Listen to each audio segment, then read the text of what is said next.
far greater than anything you've ever tried to imagine in your mind. The mind cannot comprehend it. Cannot begin. It's like casting a drop off your fingertip in the ocean. Doesn't do justice.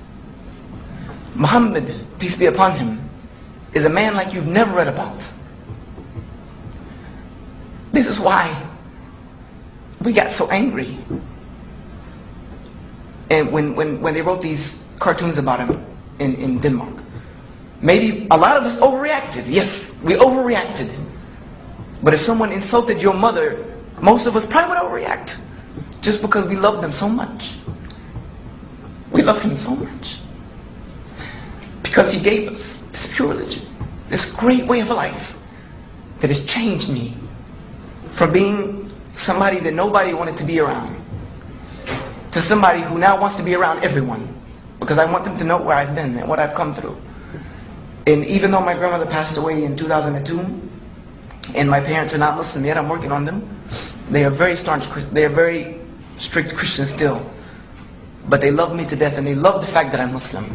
They will stand up and say, in a group of their own congregation, that I'm glad my son is a Muslim, wouldn't want him any other way.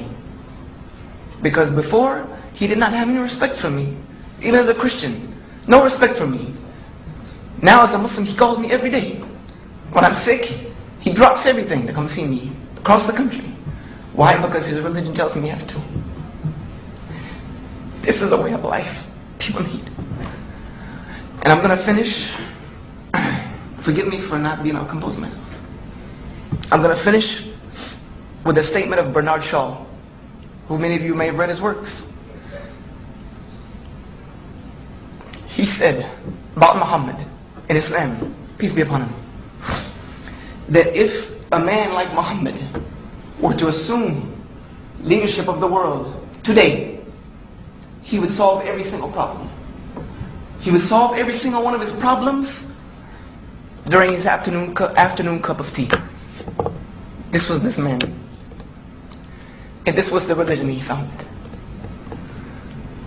I can't remember his name off the top of my head. A man, it was just there, wrote a book called The Ranking 100. The most 100 influential people in history. I don't remember his name. It's one of those things that I've known it forever. And Michael Hart. He's a Christian. He chose Muhammad as number one. He said, because if you want to know what it means to have smallness of means but greatness of purpose, then go look at Muhammad. And go look at the religion he founded. You find it there. So that's what I'm conveying to you. I'm conveying to you the statements of your colleagues, non-Muslims. Just go do the research for yourself. Like Napoleon said, Mutta, what can it hurt you? What can it hurt you?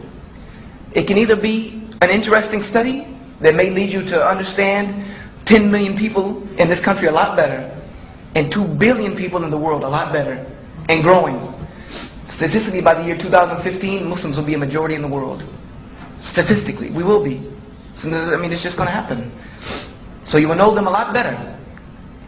Or you may find the truth. And what an amazing, amazing find that would be for such a little sacrifice, is opening a book, picking up some papers, meeting a couple people. I thank you for your time and hope that I have been of benefit. I finish by saying that there is no God worthy of worship except the one true God that created everything. His name is Allah in Arabic, which means the God. And that Muhammad is the last and final messenger to mankind. And that Islam is the truth. Thank you very much.